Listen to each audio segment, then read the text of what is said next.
ఓం నమ శివాయ. కార్తీక పురాణము 7వ అధ్యాయము 7వ రోజు పారాయణము. వశిష్ఠ మహాముని ఇలా చెబుతున్నారు. ఓ జనక మహారాజా, విను. కార్తీక మహాత్మ్యమును ఇంకా వివరిస్తాను. ప్రసన్న చిత్తుడవై విను.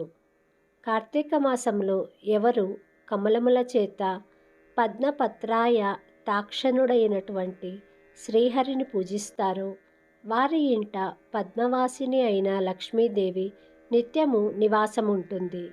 ఈ మాసములో భక్తితో తులసీ దళములతోనూ జాతి పుష్పములైన జాజి, మందార, పున్నాగ, చంపక ఇత్యాదులతోనూ శ్రీహరిని పూజించువాడు తిరిగి భూమి మీద జన్మించడు.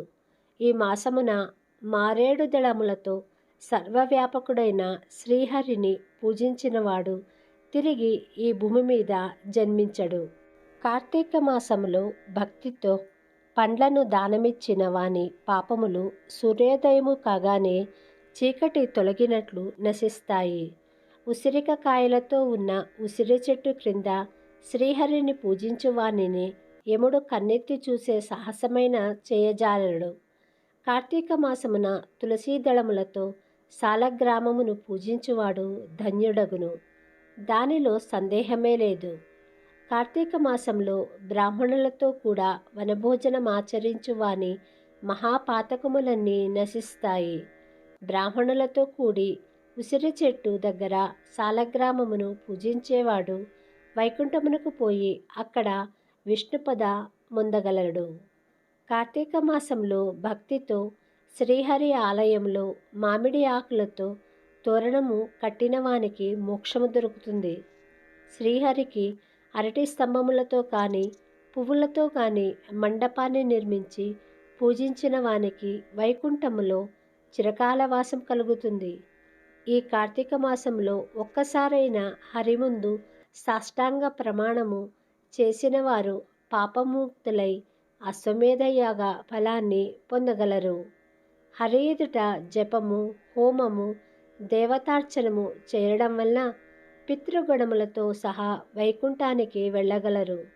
ఈ మాసము స్నానము చేసి తడిబట్టతో ఉన్నవానికి వస్త్రదానము చేసినవాడు 10,000 అశ్వమేధయాగములు చేసిన ఫలాన్ని పొందుతాడు. కార్తీక మాసంలో విష్ణువు యొక్క ఆలయ శిఖరముపై ధ్వజారోహణము చేసిన వాని పాపములు కాలికి కొట్టుకుపోయిన ధూళిలాగా నశించిపోతాయి. ఈ మాసంలో నల్లవి కాని తెల్లవి కాని అవిసి పువ్వులతో శ్రీహరిని పూజిస్తే 10,000 యజ్ఞములు చేసిన ఫలము లభిస్తుంది. ఈ మాసంలో బృందావనముని ఆవు పేడతో అలికి రంగవల్లులతో శంఖ పద్మాదులను తీర్చిదిద్దిన మగువ శ్రీహరికి ప్రియురాలు కాగలదు.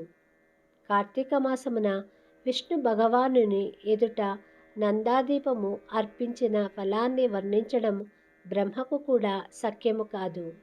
నందాదీపము అంటే ప్రతి పత్తిని షష్ఠి తిథి, ఏకాదశి తిథులలో సమర్పించే దీపము. ఈ నందాదీపము ఆచరించని వారు వ్రతభ్రష్టులనిపించుకుంటారు. కాబట్టి నువ్వులతో, ధాన్యముతో, అవిసి పువ్వులతో కలిపి నందాదీపమును శ్రీహరికి సమర్పించాలి.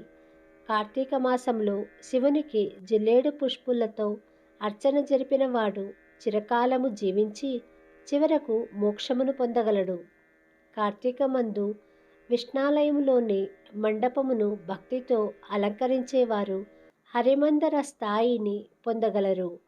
ఈ మాసములో మల్లెపువ్వులతో శ్రీహరిని పూజించువాని పాపములు సూర్యోదయానంతరము చీకట్లలాగా నశిస్తాయి. తులసీ గంధముతో సాలగ్రామమును పూజించిన వాని పాపములు దద్గమై విష్ణులోకాన్ని చేరగలడు.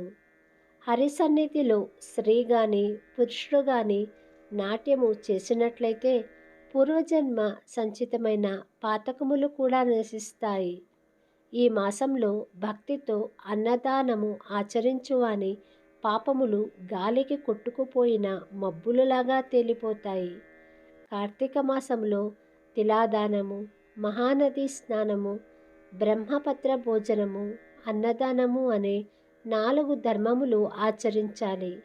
ఈ మాసములో దానము స్నానము యథాశక్తిగా చేయనివాడు 100 జన్మలు కుక్కగా పుట్టి తరువాత చండాలుడవుతాడు. స్త్రీ గాని పురుషుడు గాని కార్తీక వ్రతం ఆచరించని వాడు గాడిదగా ముందు జన్మించి తర్వాత 100 మార్లు కుక్కగా జన్మిస్తాడు. కార్తీక మాసంలో కడిమి పువ్వులతో శ్రీహరిని పూజించిన వారు సూర్యమండలము దాటి స్వర్గలోకమునకు చేరుకుంటారు.